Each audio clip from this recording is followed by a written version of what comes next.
welcome back again to our show hosted by yours truly, Frederick Smith. And again, the name of the show is Step by Step. Today I want to bring up a subject about addictions and mainly alcoholism. The reason being is because alcoholism is a quiet, kept secret sort of in the African American community. And what I mean by that is, everybody know, people drink, but the fact that people have a problem with drinking is becoming somewhat of a taboo, and it's becoming a generational curse. It seems that we're passing this on from generation to generation. This thing about drinking. And it's a silent destroyer in the African American community because, a lot of these guys, I feel, I used to drink and I haven't had a drink since 2008. But I had to go through some things in order to realize why I was drinking. A lot of times I thought maybe I was physically addicted to alcohol. But then over the years and meeting people, God put the right people in my life because I prayed about it. And I found out that I was emotionally addicted to it because I was trying to numb the pain or numb that which I was feeling on the inside that I didn't want to deal with. And over the years, alcoholism is somewhat like having an infection. The more it goes untreated, the worse it gets. The more it goes untreated, the worse it gets. And if you notice, most people that in your family that starts off just, having a few drinks, but then that drink gives them the courage to be able to stand against whatever that is that's coming against them. Say, for instance, if you have a guy and say he's shy, right? And, or maybe he was bullied while he was coming up and he felt that he was, like an outcast. He didn't fit in. Well, once he started drinking alcohol, he has the courage now because without the alcohol, he's probably fearful to walk up in a crowd and speak his piece because he feels as though, well, he would probably just get shouted down or someone to make fun of him or something like that. But once you get the alcohol in you, now you got what they call liquid courage, liquor courage, if you will. And now you got the courage now to go in these crowds and speak, and you find out that it's not so bad. People like you. But then it takes the alcohol to keep you to be, the alcohol keeps you in that space, so you have to constantly get the alcohol because now you like that person that you're projecting out to other people, and you feel that people like that person as well. And really all you have to do is just be yourself and just start opening up, and you'll realize people will like who you are. But men don't really talk about their issues, the problems that they face. A lot of men feel insecure. A lot of men were wounded when they was coming up, somehow, some ways. Maybe somebody said something to them. A parent might have said something. You never know what a person's situation is and how people perceive things. This child might have came up under the same parent, but it didn't affect this child. But it might affect some things that might have been said or done might affect this child a little more.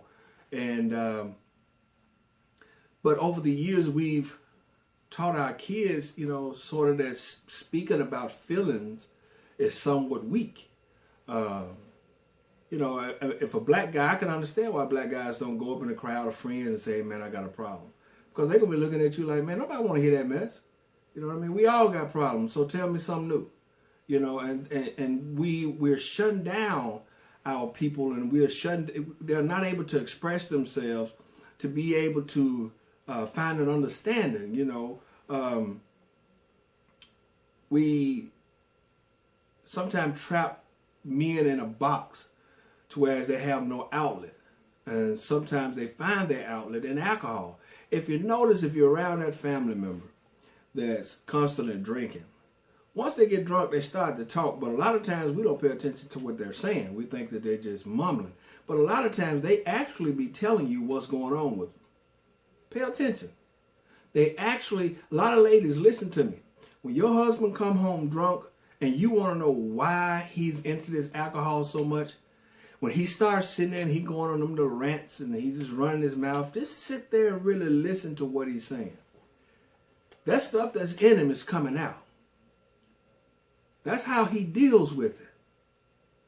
A lot of times that, they feel so cornered until, it starts to turn to rage. The alcohol will start making them angry because they feel like, why won't you listen to me? Listen to me. Why won't you hear me? Why are you doing this to me? Why are you doing that to me? They get caught up in that. They get caught up in that moment and all that rage. And it seems like it always comes out at the wrong time. But, we have to allow men to be able to express themselves. And I'm going to tell you something, man. There's nothing wrong with going to get some help. There's nothing wrong with that.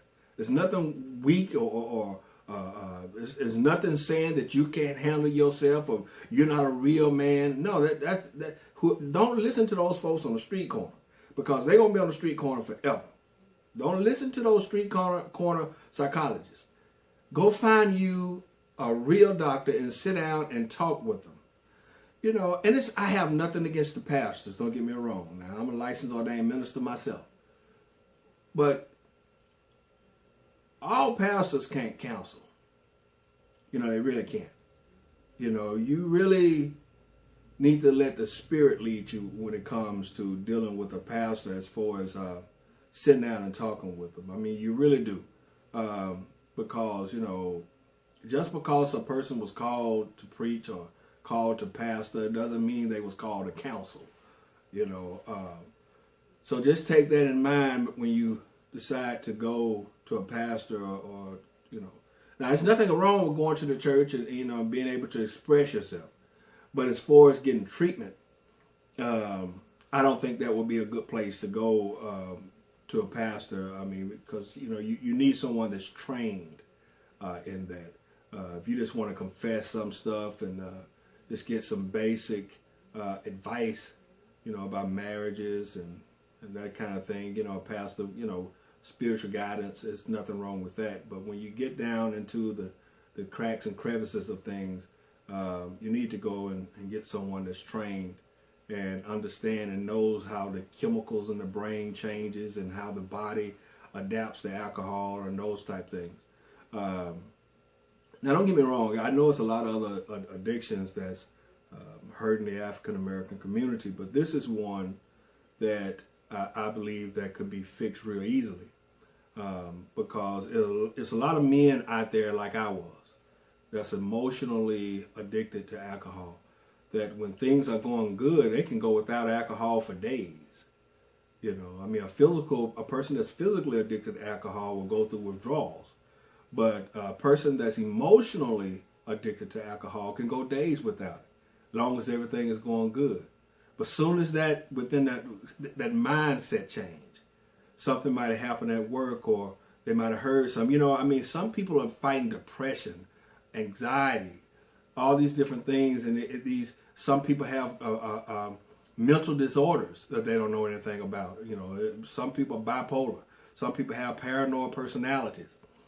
Personality disorders, but they haven't been diagnosed, and they're trying to cope with these things, trying to offset it with alcohol, and that's only adding fuel to the fire, because it's only going to have your chemical imbalance, have your chemical balance off, and your personality is going to be all over the place, and that's not healthy. That's not healthy for a relationship with a wife and children.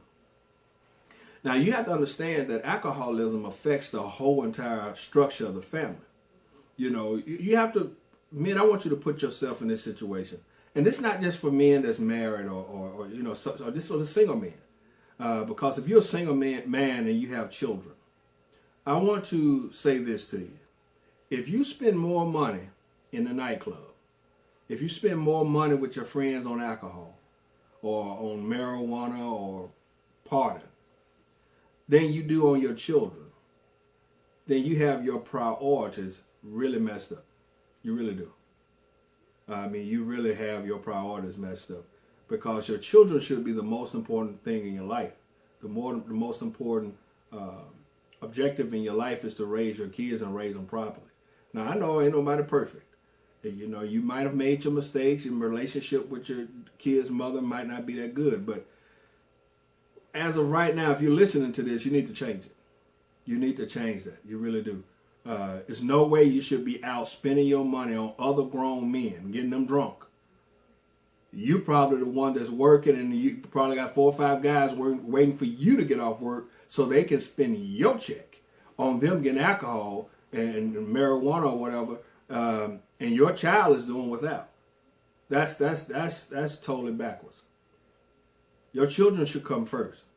Then whatever you have left over after you pay your bills or what have you, then you can go do whatever you want to with it, I guess. You know, you're a grown man, but I mean, your children should be taken care of first. There's no way in the world your friends should be getting drunk off your check that you work hard for, and your children is walking around with no shoes to wear, or no good clean cold clothes, or your son need a haircut, your daughter need her hair done, and the money's not there. That's a total insult of being a man, and that really is.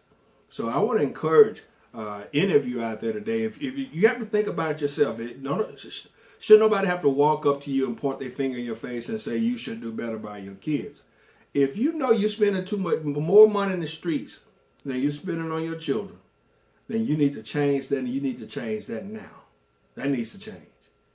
You know, you can't worry about what the mother's doing with the money. You know, if that's such a big deal, okay, go shopping with her. Make sure she spend the money on the kids. It's no excuses not to be able to take care of your kids. You know, you just make these excuses because you want to. But there's no excuses of why your children shouldn't be taken care of. Trust me, I know. I've been there. I've been just about in the situation you want to be in when it comes to raising kids. But man, we got to fix this problem, because we're passing on to our children. And it will be, if you think about it, those young men that you know now that are alcoholics, think about their fathers. Think about their fathers. What did their fathers do? See, when I was coming up, my daddy used to have like a lot of business people, teachers, and things around the house. And, I would see them when they got off work, they would come home and make a drink. That was the norm for me to see. They would sit around, and I would be there, tell me to leave the room, but I'd still be peeping around and sneaking around corners. And I saw, and they would sit there and get off work, be sitting there with their slacks on, the legs crossed, and they sitting there having a drink. So when I got up in age, what do you think I did? I thought that's what men did. I thought that's what men do. I thought when they get off work, you get your pack of cigarettes, you smoke your cigarettes, you sit there and look important, and you have your drink. That's what I thought being a man was. I thought that was a part of being a man. I thought that was a part of manhood. And that was nothing but a lie. Because that put me on a road of destruction. You know, in the Bible it says, it's a way that seemeth right to a man, but in the end leadeth to destruction. And I thought it was okay to drink. But in the end, it led me to destruction. Let me tell you why. Because I found myself in situations, I would say things and do things when I was under the influence of alcohol that I wouldn't normally do. You know, people, you make enemies sometimes when you're not really meaning to. But when you're under the influence of alcohol, you're not yourself, because you're under the influence of something else. You're under the influence of something else. You're no longer in control. That alcohol has taken over. That alcohol is speaking to you. That alcohol is telling you what to do. That alcohol is fluffing up your pride when somebody says something to you. Who you think you talking to? You can't talk to me like that. Have you noticed that the alcoholic in the family is the one that always stirred the most trouble? Because they're miserable. They're very unhappy. Do you think an alcoholic is really and truly happy? They spend all their money they earn getting drunk.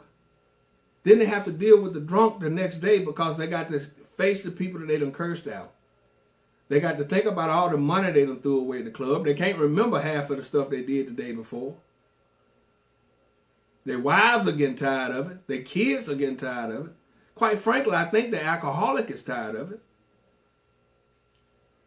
You know, I know this is a touchy subject because, you know, a lot of men just like to drink. But then you have a lot of them out there that's suffering in silence. They really are. And we need to figure out a way to help those men that are willing to be helped. Because if so many of them could be saved, if we would just give them a listening ear, not shut them down, and not use what they tell us against them. And ladies, hear me with this. When your man confide in you, don't turn around and use that against him in an argument. You want this man to trust you, but then you take the very weapon that he's trying to release from himself and call himself giving it to you, and you take that very thing, turn it into a weapon, and stab him in the back with it. You get mad and you got to go broadcast the stuff that he told you. Well, how can he trust you? Most black men, they go to alcohol because they feel they have nobody they can trust. They can't trust their friends. If they can't trust their wife or their significant other, who can they trust? Who can they trust? Yeah, of course, you know, people like me, we know they can trust God. But a lot of them haven't gotten there yet. We have to do something right now where we are to be able to help them to understand that we got their backs, that you got their backs. They got to be able to trust when they come home to their wife with their problem or to their significant other with their problems, that they can honestly sit down and be honest with you and open their heart and tell the truth and tell you what's going on with them and how they feel instead of coming home, going to sit down and going straight to the whiskey bottle. If they could trust you, if they feel that they could come to you and talk to you without you turning against them, that you could sit there and say, baby, look, we're in this together. No matter what you're going through, I'm here to help you out. Instead of saying, I told you so, well, you know, you this, you that, point a finger or what have you, you shouldn't do that. Because that's isolating this man even more. And a lot of times it will fester and turn into anger, you know, and then that's not going to do anybody any good. To have an angry, drunk man that's violent, where do you think that's going to lead? That does not have a happy ending. It does not. You know, and guys, if you are a man that's beating on your lady or your wife or your children when you get under the influence of alcohol, the handwriting is on the wall. You need to quit. You need to quit drinking. And there's no such thing as you can't. Yes, you can. You just have to be, a man will stand up and say, I need help. That's what a man would do. A man would say, my family and my children are important to me. I need help. Don't worry about the man next to you, because once he sees that you're getting help, now he might come in and say, you know what, I need to change my life too. Trust me, that kind of things happen. Those things happen on a regular basis. More than you think. We've got to do something to start to rebuild our families. And men, one of the things we have to do, we have to get off this alcohol. Now, I'm not against drinking, you know. I mean, I'm not a drinker, but you know, if you are out having your casual drink and you're able to control yourself and handle it, some people just don't know how to say no. They get one drink and then next thing you know, they don't mean to get drunk, but they just don't know how to stop. They don't have a stopping sense, if you will. They drink until everything is gone.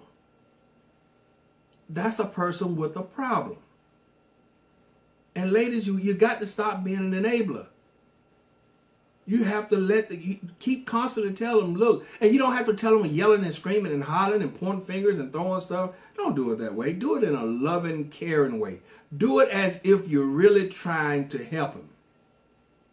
Not that you're trying to belittle him or you're trying to be right, I told you so type of thing.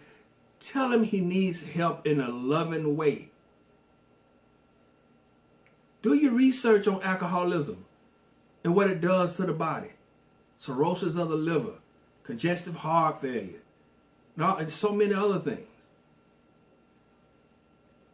You know, a lot of those problems, a lot of early onset, diseases that we have in our bodies, a lot of time can be cured if we quit smoking cigarettes and drinking alcohol.